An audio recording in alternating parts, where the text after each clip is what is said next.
I'm going to make a few comments, both as a key private sector player in the market of Kenya and also in the region. We've just gone into Ethiopia.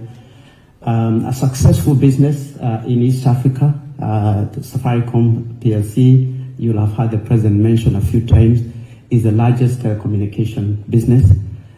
We serve about 36 million customers in Kenya, almost basically the whole population. And also the pioneer of M-Pesa, which is the most successful mobile payment platform in the region, and actually I should say globally has set the standards, transacts about $1 billion every day, and actually the international money transfer, which is all the money the diaspora send to the country, is now just about $4.5 billion, of which about half comes from the US. When the president, who is our chief marketing officer, actually speaks about Kenya being a digital hub, it is actually true, and we have demonstrable local companies that are leading the way in the region. And we've just now gone into Ethiopia, where we are investing about $2.5 billion to start a new operation and also see another success with mobile money. So delighted to be here. It's been quite an engaging forum this morning. Thank you, Excellency, for marketing our country, and also all the other speakers who have spoken about and showcased Kenya. The private sector continues to actively contribute to the economy through job creation, technology and infrastructure investment, and community programs. And as we see at Safaricom, it's about not just technology, but using technology to provide solutions that solve societal problems, whether that is in healthcare, you'll have heard, in agriculture with the vouchering program, driving digital inclusion and also financial inclusion across the country. The private sector plays a vital role in accelerating the SDGs, and we are all here this week to talk about the SDGs, which we know are behind, and private sector plays a crucial role in this area, and SDGs are crucial for development. We will be participating in several stakeholder forums this week, where we will look at how best to approach key SDGs targets and follow up with commitments towards achieving them. As Kenya business leaders, we are privileged to have the support of our government, who is the leadership of His Excellency William Ruto. When I listen to the president always speaking, we say no more. He is our chief marketing officer who has enabled efforts to drive innovation and economic outcomes through a digital superhighway, which you'll have heard him speak about. The digital superhighway has created opportunities in streamlining government services, which has improved outputs and digitization of records. This has been facilitated by private sector investment in technology, some of which were mentioned today, and we are very happy to be involved. And this is broad partnerships between banks, technology companies, private sector players across the board. Our role as private sector has been to support digital transformation by investing in infrastructure, in financial support, and you'll have heard John speaking, and also in training. So I urge everyone in the room and potential investors in particular from the US to take this opportunity to invest in Kenya and to take cognizance of the digital revolution that is happening.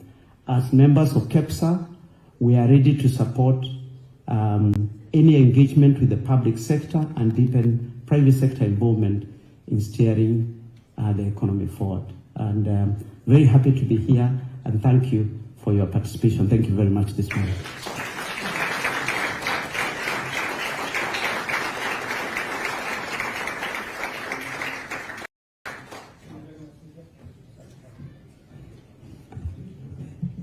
Thank you so much. I am here to give the vote of thanks, but let me also say that I spoke over the weekend with Carol Kariuki, who said she was so sorry she couldn't be here. And as a longtime partner with her, CCA and KEPSA, I just wanted to acknowledge that and acknowledge her work at KEPSA as well.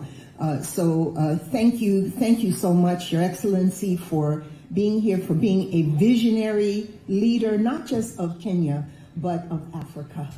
And please know that Corporate Council on Africa, that focuses solely and exclusively on building trade, investment, and business with Africa, is always here to support Kenya and your vision. Hold it there.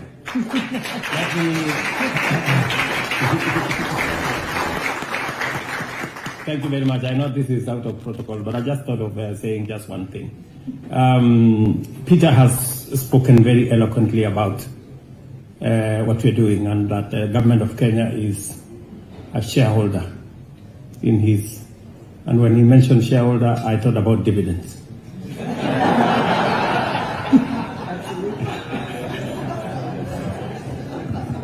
And he has said that I'm the chief marketing manager.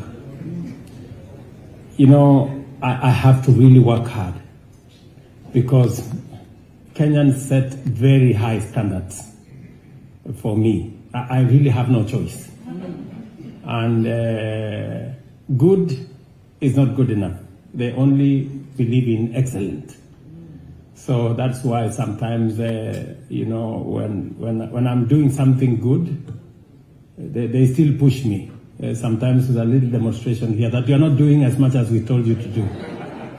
But it just speaks to what we have to do. And as we do that in Kenya, and I have spoken to you broadly about the expanded Pan-African space. And I just thought that in our midst, we have our former Prime Minister, the Honorable Raila Odinga, who is gunning for the chair of the Africa Union Commission, because as a country, I lead the charge on reform of the AU, and there cannot be any better reform than having the correct leadership to drive the African agenda. And so I just thought of introducing Raila Odinga, our former Prime Minister. Thank you very much.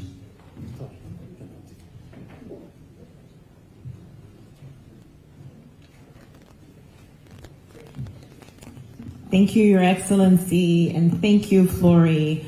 With that, we bring our conversation to a close. What a treat to have had these remarks from the President of Kenya, as well as this engaging dialogue with the business leaders, both within the U.S. and in Kenya.